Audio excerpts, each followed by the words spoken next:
Imagine yourself for a moment in the Great Hall of Alexandria, surrounded by statues of gods and piles of ancient scrolls.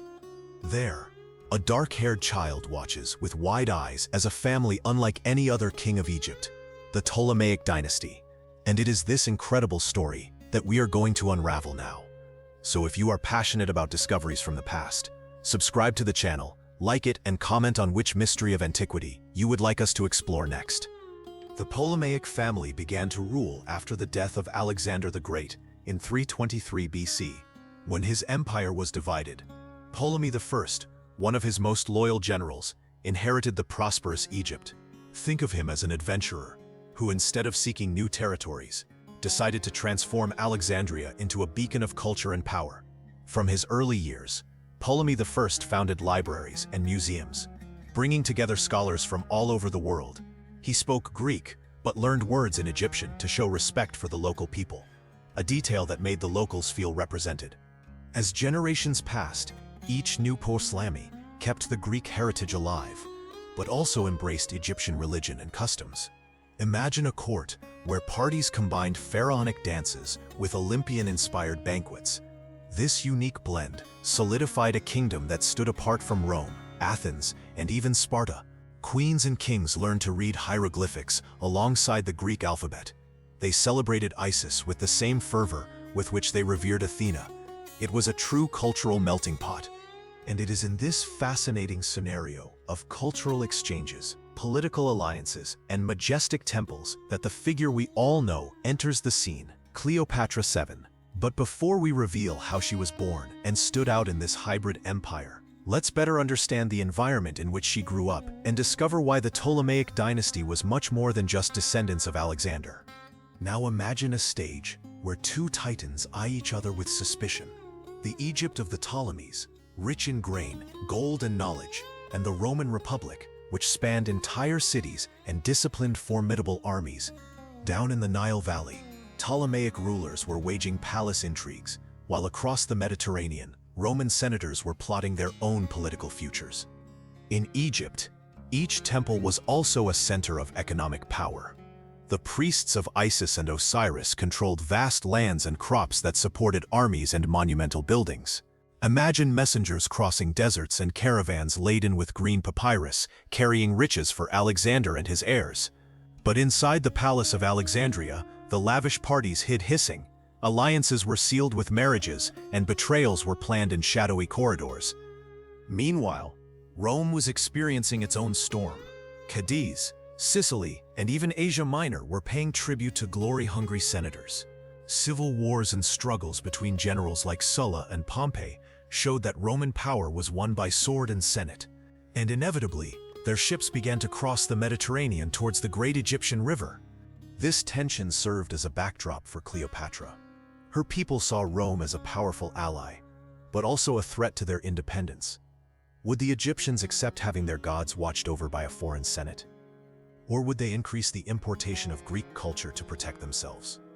In 51 BC, at just 18 years old, Cleopatra assumed power alongside her brother Ptolemy XIII, in accordance with the dynasty's tradition of co-regency. From the beginning, the young queen faced internal disputes. Rival factions in the palace wanted to control the Regency Council, and, with that, influence all decisions in Egypt. Cleopatra realized that she would need to demonstrate not only dynastic right, but also political ability and charisma to maintain the loyalty of the army and the temple priests, who were fundamental pillars of support for the government. Upon taking office, she sought to reinforce her authority by appointing allies to key positions, especially in Alexandria, the administrative center, and in Thebes, the religious heartland.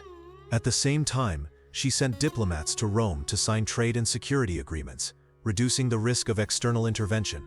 At home, she held celebrations in the main temples, uniting the people with the royal myth of divine descent, and distributed wheat to communities affected by poor harvests, gaining popular prestige. Despite these efforts, relations with Ptolemy XIII deteriorated as he demanded greater control over the kingdom's finances. Palace intrigues led to Cleopatra's expulsion from Alexandria, forcing her to seek support outside the capital. It was at this time of crisis that her strategic skill was revealed. She aligned herself with loyal generals, formed a private army, and negotiated with princes in neighboring regions, gathering enough strength to challenge her brother. The confrontation was not long in coming. Cleopatra's forces marched towards Alexandria, besieged fortresses, and after a few skirmishes, conquered the city again. Ptolemy XIII, defeated, ended up disappearing on the banks of the Nile. With this, Cleopatra consolidated her title as sole sovereign and began an even bolder phase of government, which would lead her to decisive international alliances. From childhood, Cleopatra VII received an enviable education. In addition to the traditional court studies of mathematics, astronomy, and Greek philosophy, she was encouraged to learn ancient Egyptian, Persian, and local dialects of the Levant. This command of languages was not just an intellectual whim, but a political strategy. By giving speeches in Egyptian at the temples of Karnak, or negotiating with Syrian merchants in their own language, she established respect and trust among the kingdom's different ethnic groups. In the Library of Alexandria, Cleopatra discussed medical treatises with scholars and recited poetry in Greek with philologists from Greece. She did not limit herself to translating words. She sought to understand cultural nuances, proverbs, and even popular songs, demonstrating empathy and building an image of a monarch close to the people. When she received ambassadors at the palace, she spoke in Latin and Hellenistic, avoiding interpreters whenever possible, a rare gesture among nobles of her time. This polyglottism also facilitated her foreign alliances. When she spoke to Roman generals without language barriers, Cleopatra exuded confidence and erudition, impressing Julius Caesar and later Mark Antony. Her ability to switch effortlessly between languages reinforced the perception that she was a skilled and cosmopolitan leader, capable of uniting Egyptian traditions with Mediterranean diplomacy. In 48 BC, Egypt was experiencing a deep political crisis, with Cleopatra exiled and threatened by Ptolemy XIII. It was at this time that Julius Caesar arrived in Alexandria, pursuing Pompey.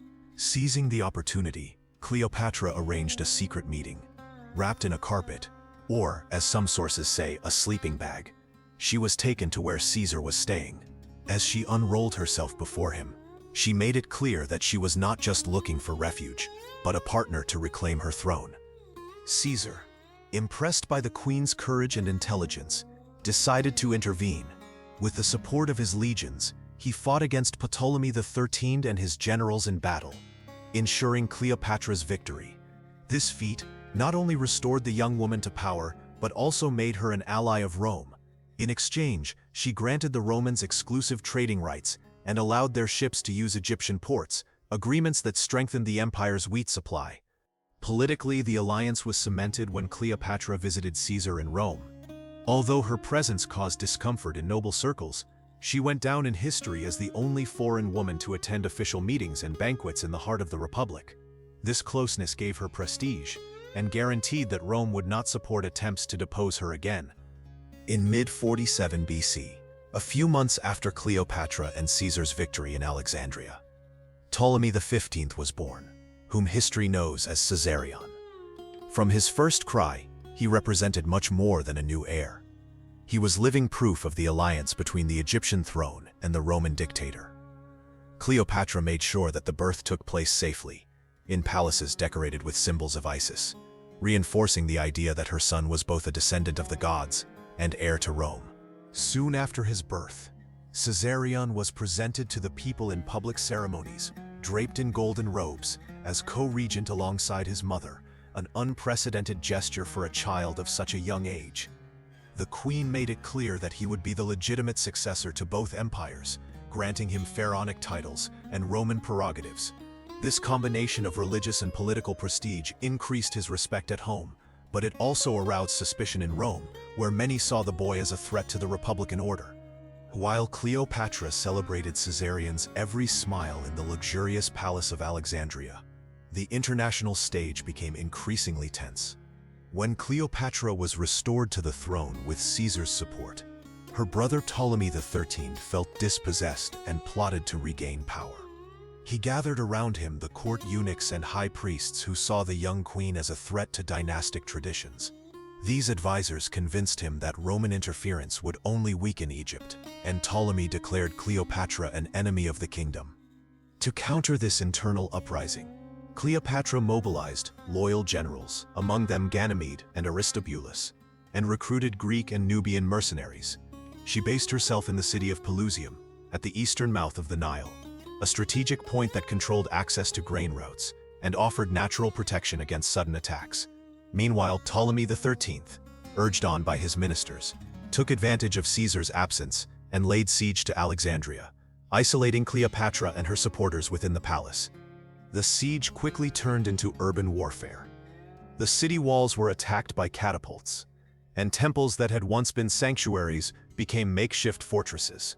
Reports indicate that Ptolemy imposed heavy taxes on the population to finance his troops, causing revolt among the peasants and the priests of the local gods, which benefited Cleopatra, who presented herself as the protector of the people and their sacred rituals. When Caesar realized that he was in danger of losing the political balance in Egypt and his supplies of wheat, he landed at Alexandria with 4 legions. The arrival of the agile and disciplined Roman troops turned the tide. Ptolemy XIII's forces, poorly equipped and divided by internal intrigues, shrank before Caesar's tactical rigor. The battles took place mainly along the island of Pharos, where warships and battering rams crashed against the underwater walls of the harbor. The turning point came during a major nighttime assault. Ptolemy tried to flee down the Nile, but his boat ran aground on a sandbar. With no alternative, he either drowned or was captured and killed. Sources differ, but the outcome was the same. With her brother dead, Cleopatra became the sole legitimate ruler of Egypt, free to rule without rival co-regents. However, victory on the battlefield did not end political tensions. In Rome, opinions were already forming against Cleopatra's growing influence in Roman affairs. After her victory alongside Caesar, Cleopatra was invited to visit Rome to celebrate the alliance between the two powers. Imagine the marble streets of Rome, adorning the carriages coming from Egypt. It was a parade of luxury, with ornate elephants and slaves carrying papyrus vases and fine linen. However, not everyone welcomed the queen with applause. Many senators, accustomed to seeing only subservient subjects, felt threatened by the presence of this foreigner, who spoke without an interpreter and paraded at public events as if she had been born under the columns of the Forum. During her stay, Cleopatra attended state games and banquets, winning over audiences by demonstrating her erudition, reciting Greek poems, showing maps of the Nile, and explaining to the people how Egypt controlled the wheat crops that fed Rome. Yet orators like Cicero and Cato, staunch defenders of Roman virtus, accused her of manipulating Caesar and poisoning the minds of the citizens with Eastern extravagances. In fiery speeches in the Senate, they called her a walking lust and demanded that Caesar sharpen his loyalty, either Rome or Cleopatra, they cried. Meanwhile, the patrician elite spread rumors in the taverns and squares. They said that Cleopatra used magic amulets to charm Caesar and that her son Caesarion would steal the throne from Augustus. Some patricians even suggested overthrowing Cleopatra with a conspiracy, preventing her from entering the sacred sites of Rome. Under pressure, Caesar cut short Egyptian celebrations and sent orders for the queen to participate in no more rallies. Wounded in her pride, Cleopatra returned to Alexandria before completing a year on Roman soil, aware that her popularity was great, but that she would need a powerful new ally. This tension paved the way for a new romantic and political alliance. After returning to Alexandria and restoring her power, Cleopatra needed a new guardian against Roman hostilities. In 41 BC, she found the perfect ally in Mark Antony, one of the 3 leaders of the Second Triumvirate, with military strength and political influence to match Caesar's. Their first meeting took place in Tarsus, Cilicia, when Antony, impressed by the queen's luxurious court and sharp intelligence, allowed himself to stay in Alexandria for a few days before heading east. From the beginning, the relationship was both romantic and strategic. Cleopatra hosted Antony in a palace filled with hanging gardens and alabaster fountains, where he enjoyed dinners with rare wines and banquets with spices brought from the Indian Ocean. Meanwhile, in official conversations, she negotiated the shipment of grain, warships, and Egyptian troops for Antony's campaigns against the Parthians. In this way, she strengthened his military position in the east guaranteeing herself, in return, status and security for Egypt. Politically, the couple became inseparable in public. In 40 BC, after the Treaty of Tarsus, Antony conferred on Cleopatra the title of Queen of Kings and divided eastern provinces, such as Syria and Cyprus, into Egyptian spheres of influence. In Alexandria, they ruled almost as co-sovereigns. She participated in military and diplomatic decisions, while he reinforced Egypt's autonomy within Rome's triangle of power. However, this intimacy also generated criticism. Senators in Rome accused Antony of being under the spell of a foreigner and of transferring Roman wealth to Egyptian coffers. This culminated in a series of intrigues that would culminate in official accusations of treason. Nevertheless, in the East, Cleopatra maintained popular support by presenting herself as a living goddess, the incarnation of Isis, alongside Antony, which reinforced her military and religious prestige. The Battle of Actium was the final turning point in Cleopatra's alliance with Mark Antony and the twilight of their ambitions. In September 34 BC, Mark Antony's and Cleopatra's fleets, numbering some 500 ships, faced the fleet of Octavian, later Augustus, commanded by Marcus Vipsanius. Agrippa, who had about 400 well-trained and more stable-supplied vessels, fought in a cove off the western coast of Greece, near Actium, where winds changed rapidly and currents favored siege tactics. Antony, more accustomed to land battles, took advantage of the powerful Egyptian Praetorian Guard and Cleopatra's light vessels to attempt quick maneuvers. Agrippa used larger sails and blockade lines to prevent escape maneuvers, gradually encircling the enemy fleet. When a sudden storm hit Antony's ships, Octavian's navy advanced with coastal rams, breaking ranks and disabling sails and masts. Cleopatra, sensing the impending collapse, ordered her own fleet to retreat westward, a signal that demoralized Antony's troops, leading him to abandon the fight to protect her personally. The result was disastrous for the alliance. More than 2/3 of Antony and Cleopatra's ships were captured or sunk. Tens of thousands of men were taken prisoner, and naval control of the Mediterranean passed definitively to Octavian. Mark Antony managed to escape and reunited with Cleopatra in Alexandria, but his military prestige had disappeared. As a result, the eastern provinces became vulnerable to Roman incursions, and internal support for Cleopatra weakened. Many Egyptians saw the defeat as an omen that it was time to reconcile with Rome. Cleopatra VII understood that to govern a deeply religious country, she needed more than political power. She needed to be seen as a living link between the gods and the people. For this reason, she adopted the figure of Isis, the great mother goddess of Egypt, in every public act. In ceremonies at the temples of Phyle and Dendera, she dressed in a diadem that imitated the solar disk and the cow horns of Isis, and appeared in river processions on the Nile, as if she were the divinity herself, descending from earth to bestow abundant blessings. This staging was not mere theatricality. Priests written on papyrus organized special rituals for the queen goddess, sang hymns in hieroglyphics, and distributed clay statuettes showing Cleopatra in the arms of Osiris, symbolizing the renewal of the cycle of life and harvests. At the same time, she incorporated Isis into everyday administration. Coins minted in Alexandria bore the face of Cleopatra crowned by the goddess, and official decrees began with invocations to him who rules by the grace of Isis. Festivals such as the Navigium Isitis, Festival of the Boat of Isis, were expanded, attracting visitors from all over the Mediterranean and increasing the flow of resources to the temples, a smart move to strengthen their economic and religious base. In addition, Cleopatra sponsored the construction of chapels in far-flung provinces, encouraging the regional cult of Isis with offerings of incense, gold, and papyrus, which ensured the loyalty of local leaders and a sense of unity in a country of great ethnic and geographic differences. Political religious fusion maintained popular support, even after military defeats, because in the minds of the common Egyptian, the queen goddess could not suffer without the pantheon itself being in crisis. By ensuring that her divine image permeated coins, altars, and festivals, Cleopatra transformed religiosity into an instrument of stability and social cohesion. Cleopatra became famous for the banquets of almost mythological splendor that she held in Alexandria, causing both admiration and disapproval.